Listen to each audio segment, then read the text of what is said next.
김홍도. 보는 순간 껄껄 웃는 그림을 그리다. 여기 공책만한 작은 그림이 있습니다. 관중들이 빙 둘러앉아 있는 전형적인 원형 구도로 보는 이의 시선을 단번에 끌어당기는 이 작은 그림 안에는 저마다 다른 표정을 짓고 있는 22명의 사람이 있습니다.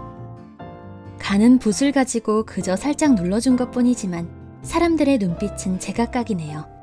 우리 옛 그림은 세로로 글을 쓰는 방식에 따라 오른쪽 위에서 왼쪽 아래로 비스듬히 시선을 옮기며 보아야 하는데요. 이 그림의 여백도 시선을 따라 자연스럽게 흐릅니다. 편이 나뉜 구경꾼들이 손에 땀을 쥐고 보는 가운데 들배지기 한 판으로 아슬아슬하게 상대를 넘어뜨리려는 순간입니다. 다리와 표정을 보아 뒷사람이 진 건 분명한데 과연 어느 쪽으로 넘어갈까요? 답은 바로 오른쪽 아래 두 구경꾼들의 표정과 자세 속에 있답니다. 단오 무렵인 듯 부채를 든 사람도 있고 모두들 씨름꾼만 뚫어져라 쳐다보고 있는데 딱 두 사람만 다른 곳을 보고 있네요. 뭐가 좋은지 마냥 싱글거리는 엿장수와 그 엿장수만 바라보고 있는 소년이죠. 만약 그림의 시선이 온통 가운데로만 가 있다면 그림의 맛이 오히려 덜할 텐데 이 둘의 시선 덕분에 그림에 바람이 드나들고 있습니다.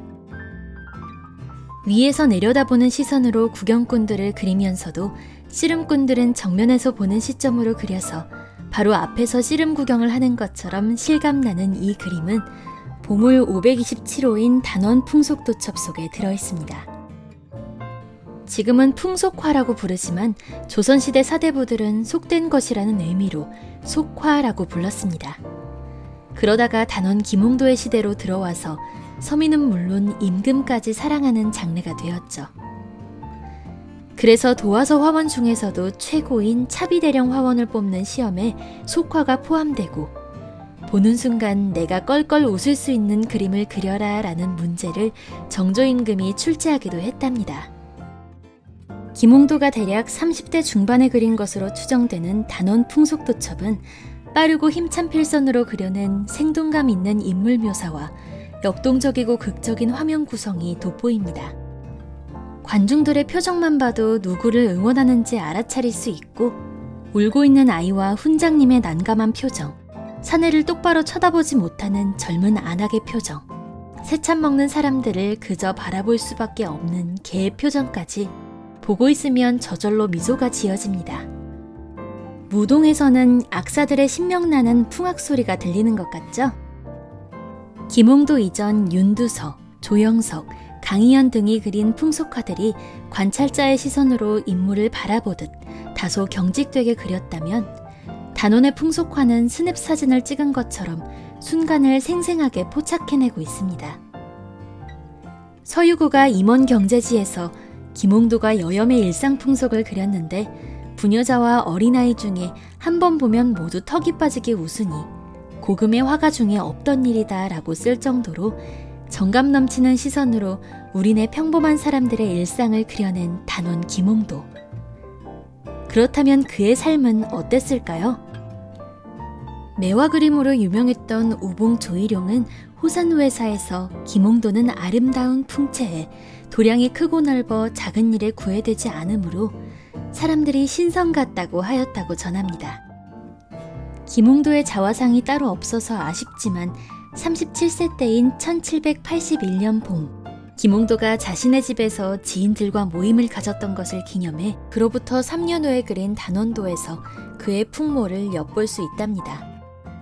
검은고를 타고 있는 이가 김홍도 자신이라고 적었는데 아담한 초가집이지만 온갖 나무와 괴석, 연못이 있고 학 한 마리가 노니는 마당을 보니 그의 단아하고 고상한 취향이 잘 느껴집니다. 이런 풍모를 닮은 인물화 몇 편을 단원의 자화상이라고 추정하기도 합니다. 단정하게 앉아있는 젊은 선비의 모습을 그린 30대의 그림과 풍류에 취한 듯 편안한 자세로 비파를 연주하고 있는 인물을 그린 50대의 작품, 포이풍류도가 그것이죠. 56세 때인 1800년 6월, 자신을 총애하던 정조임금이 갑작스레 세상을 떠나자 농사짓는 늙은이라는 뜻의 농사옹이라는 호를 쓰며 지내던 김홍도는 60세의 나이에 다시 차비대령 화원으로 복귀하게 됩니다. 이해에 그린 기로세령 계도는 풍속화를 격조 높은 감상화로 승화시킨 명작이랍니다. 1804년 9월, 개성의 노인들이 송악산 아래 고려 궁궐터인 만월대에서 벌인 호화로운 잔치를 그린 이 그림은 실사사진으로도 담아내기 어려운 장면을 탁월하게 그려내고 있어요. 커다랗게 펼쳐진 차이를 중심으로 위쪽에는 송악산을, 아래쪽에는 잔치 장면을 배치한 2단 구도가 제일 먼저 눈에 들어옵니다. 그러면서 대담하게 산의 왼쪽 연봉을 안개로 처리해서 하얀 차일로 이어지는 독특한 회화적 공간을 만들어 놓았죠. 그리고 송악산의 중량감에 눌리지 않도록 만월대 앞들에 많은 인원을 그려 넣어 균형을 잡았습니다. 이렇게 해서 보는 이의 시선이 송악산의 꼭대기에서부터 왼쪽으로 흘러서 소나무 숲으로, 다시 계회의 중심부를 횡단하여 아래 오른쪽 군중으로 자연스럽게 옮겨지게 됩니다. 잔치마당에는 개다리 소반의 잔치상을 받은 64명의 노인들이 사방으로 앉아있고 주위에는 무려 150여 명의 다양한 사람들이 그려져 있습니다. 흥에 겨워 춤추는 선비, 술에 취해 비틀거리는 노인, 음식을 머리에 이고 나르는 사람 등 저마다의 몸동작을 일일이 그려 넣어서 마치 우리도 그 잔치에 함께 있는 것처럼 생생하게 느껴집니다. 너무나 아름다운 필치와 엄청난 밀도, 거기에 그림 한복판에 붉은 상이 화면 전체를 빈틈없이 통일시켜서 보는 사람의 찬탄을 불러일으키죠. 김홍도는 이렇게 실경산수화, 기록화, 풍속화 등 장르를 능숙하게 넘나들면서 이전과는 차원이 다른 새로운 작품을 완성해낸 것입니다. 이런 김홍도의 탁월한 기량이 유감없이 발휘된 또 한편의 걸작이 있는데요. 팔곡병풍을 펼쳐 한 폭으로 그린 삼공불환도입니다. 사선구도로 화면 전체에 역동감을 주면서 화면 오른쪽 산자락에는 규모 있는 기와집을 배치하고 왼쪽에는 평화로운 들녘과 강변 풍경을 그려 넣었습니다. 강가에서 낚시하는 사람, 검은 고소리를 듣는 선비들, 그네 타는 소녀, 배 짜는 여인 등 친숙한 풍경이 마치 파노라마처럼 펼쳐져 있어요. 여기에 닭과 개, 오리뿐 아니라 학과 사슴도 한가로이 마당을 거닐고 있고요. 자연과 더불어 사는 즐거운 삶을 삼정승의 자리와도 바꾸지 않겠다는 그림 제목 그대로의 풍광입니다. 그림 왼쪽 위에는 전원 생활의 즐거움을 노래한 낙지론을 길게 써놓았는데, 이는 고대 중국의 중장통이 추구했던 이상향을 단원이 대담하게 우리 산수와 풍속으로 완성한 것입니다. 이렇게 평범한 사람들의 소박한 일상을 예술로 승화시킨 단원 김홍도.